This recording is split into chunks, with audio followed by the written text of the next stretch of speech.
अरे नहीं नहीं नहीं नहीं, हम यहाँ सूप किचन नहीं चला रहे हैं। तुम्हें अभी जाना होगा।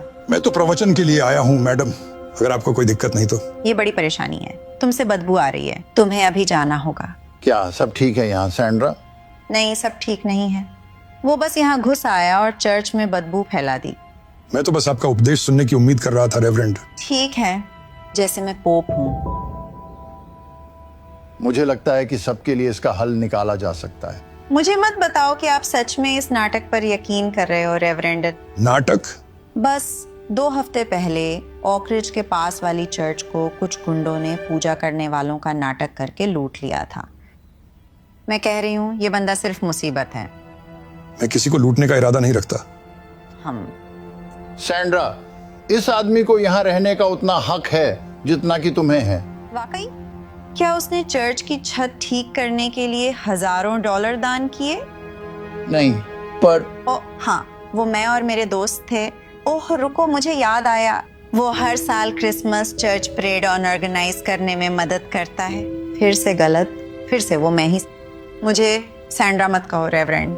मैं एक यहाँ की रहने वाली हूँ जो खुशी से हर हफ्ते यहाँ दान देती हूँ, और उससे भी ज्यादा। और ये मैं इसलिए नहीं करती कि किसी बदबूदार सड़क पे रहने वाले के पास बैठ सकूं। अगर वो यहाँ रहता है तो मैं जा रही हूँ, और मैं गारंटी देती हूँ कि बाकी मेंबर भी मेरे पीछे आएंगे। कोई बात नहीं रेवरेंड, मेरा कोई परेशानी करने का इरादा नहीं था, मैं बस जा रहा हूँ। चलो जाओ। तुम्हें You लगता think है I कि could मैं वो उधार ले सकता borrow हूँ? this? मैं वादा करता हूँ कि मैं इसे वापस लाऊंगा। आगे बढ़ो। धन्यवाद रेवरेंड। तुम्हें पता है वो आखिर में उसे बेच देगा, है ना?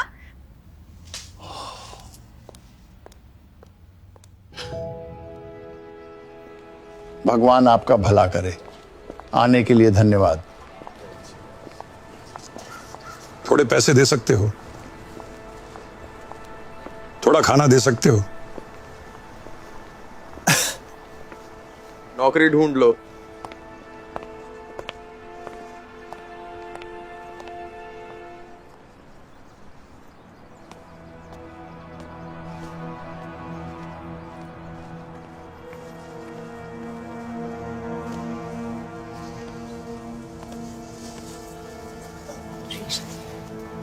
कैसा रहा? क्या तुम हमारे लिए कुछ खाना लाए? दवाई का क्या? सॉरी सब लोग, मुझे आज कोई खाना या सामान नहीं मिला। हम आपकी कोशिश की कदर करते हैं। लेकिन मैं खाली हाथ नहीं आया। आपने कहा था कि आप एक प्रवचन सुनना चाहते हैं, और भगवान कसम आपको प्रवचन मिलेगा। मैथ्यू 25 वर्सेस 35 और 36। मैं भूखा था, तुमने मुझे खाने को दिया। मैं प्यासा था, तुमने मुझे पीने को दिया। मैं अजनबी था, तुमने मुझे अपनाया। मुझे कपड़ों की जरूरत थी, तुमने मुझे कपड़े दिए। मैं बीमार था और तुमने मेरी देखभाल की। मैं जेल में था, तुम मिलने आए।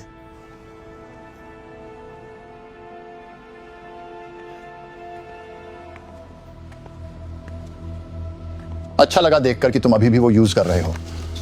सॉरी इसे इतना देर तक रखने के लिए। मेरा जल्द ही वापस करने का प्लान था। रख लो। मैं आज यहाँ इसलिए नहीं आया।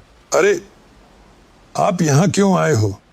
कल चर्च में मैंने चंदा इकट्ठा किया था और आप इसका यूज कर सकते हो। तुम्हें पता नहीं है कि इसका हमारे लिए क्या मतलब है? बहुत बढ़िया। सब लोग खुद ही ले लो। तुम्हारे पास यहाँ काफी लोग हैं। वो अच्छे लोग हैं। अरे ये सब यहाँ कैसे आ गए? बहुत सारी वजह है। 3 साल पहले जिम की फैमिली का कार एक्सीडेंट में निधन हो गया था। उस हादसे में उसकी टांग खराब हो गई। इसका मतलब वो अब वेयर हाउस में काम नहीं कर सकता था। सारा यहाँ मुझसे पहले से है। पहले उसे गोलियों की लत थी। उसकी जिंदगी बहुत खराब हो गई थी। उसने सब कुछ और सबको खो दिया। लेकिन ऊपर वाले की मदद से और यहाँ के अच्छे लोगों के सपोर्ट से हमने उसे इससे निकाल लिया। ट्रेसी का हस्बैंड करीब 1 साल पहले कैंसर से मर गया था। ओह नहीं। वो हॉस्पिटल बिल्स के साथ साथ अपने हस्बैंड को खोने के बाद डिप्रेशन में चली गई। उसने अपनी जॉब खो दी, दोस्त और आखिर में अपना घर भी। हम जो कर सकते हैं कर रहे हैं ताकि उसे इस अंधेरे से बाहर ला सकें। तुम्हें पता है, मुझे बिल्कुल अंदाजा नहीं था कि इतने सारे लोग मेरी चर्च के इतने पास रहते हुए इतनी जरूरतों में हैं। ये आपकी गलती नहीं है रेवरेंड। हम यहाँ इस जगह पर छुपकर रहने की कोशिश करते हैं। यहाँ के लोग और पुलिस हमसे अच्छे से पेश नहीं आते। तुम्हें पता है, मेरे पास एक आइडिया है जो इसे ठीक कर सकता है। मुझे तुम्हारी मदद चाहिए।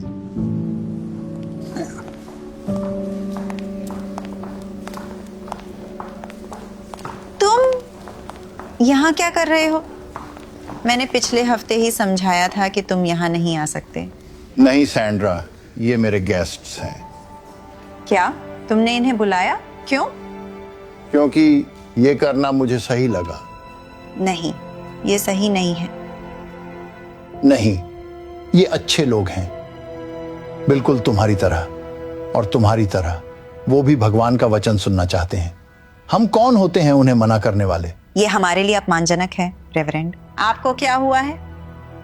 मेरे एक अच्छे दोस्त ने मुझे याद दिलाया। मैथ्यू 25:35 में लिखा है, उसने कहा, मैं भूखा था और तुमने मुझे खाना दिया, मैं प्यासा था और तुमने मुझे पानी पिलाया, मैं अजनबी था और तुमने मुझे अपनाया।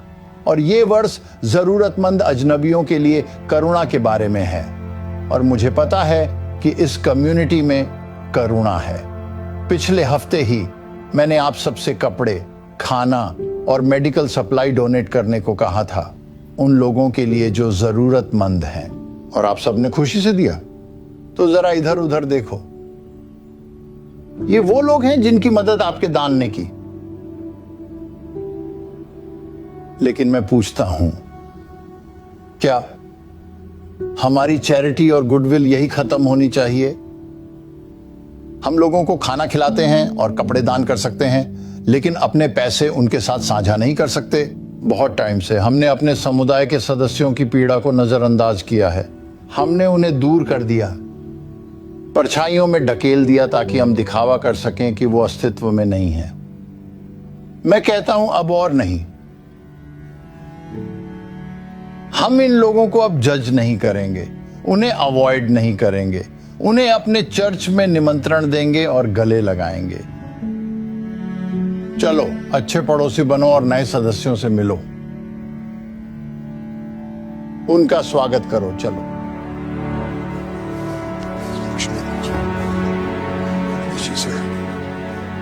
मैंने जैसा बिहेव किया उसके लिए मुझे प्लीज माफ कर दो भाई। तुम्हें शांति मिले। और तुम्हें भी। धन्यवाद। मुझे भी माफ करना। शायद हम फिर से शुरू कर सकते हैं। Thank you.